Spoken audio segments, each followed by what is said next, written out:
Assalamualaikum warahmatullahi wabarakatuh. Sahabat UT dimanapun Anda berada, semoga dalam keadaan dan sehat, tak kurang suatu apapun.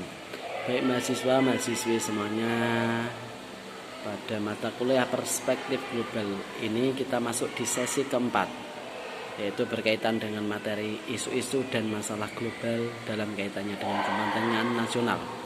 Isu-isu dalam kaitannya dengan kepentingan nasional salah satu adanya yaitu berkaitan dengan penduduk dan keluarga berencana.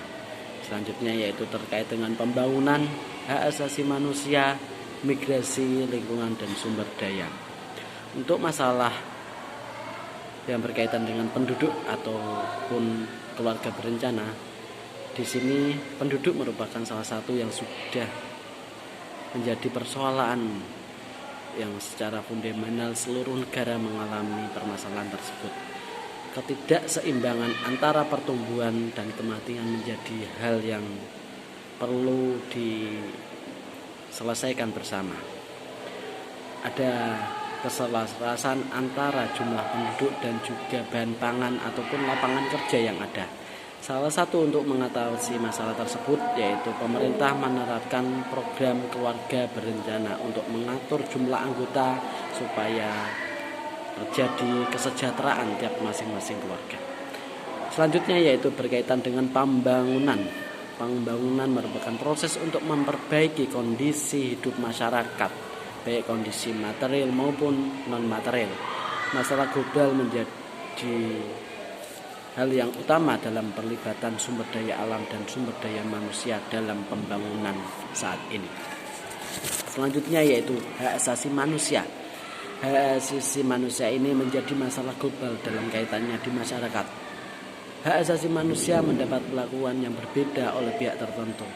Oleh sebab itu, maka hak asasi manusia kita gaungkan, kita setarakan bagaimana memperlakukan manusia dengan manusia, tidak memandang derajat ataupun pangkat. Selanjutnya yaitu lingkungan dan sumber daya alam. Untuk lingkungan sendiri yaitu kita harus jaga, mulai dari lingkungan berkaitan dengan udara, tanah, air harus kita jaga bersama. Karena di dalam hal ini ada sumber daya alam yang merupakan bentuk energi yang diperoleh dari alam untuk memenuhi kebutuhan manusia, dan ketersediaannya pun kita harus jaga bersama. Berkaitan hal itu juga ada berbagai masalah-masalah yang berkaitan dengan keadaan dunia saat ini. Negara dibagi menjadi beberapa kategori. Yang pertama yaitu terbelakang, berkembang, dan maju.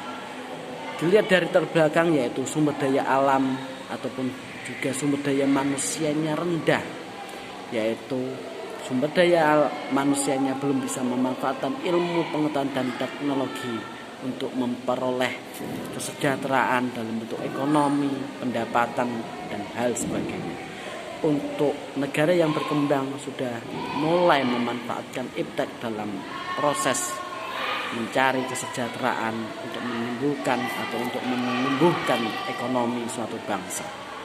Selanjutnya yaitu maju. Dikategorikan maju ketika sumber daya manusianya sudah maju dan sudah bisa memanfaatkan iptek dengan baik, mempergunakan untuk hal kesejahteraan, untuk hal kemakmuran bangsa dan negara. Sekian dari saya. Assalamualaikum warahmatullahi wabarakatuh.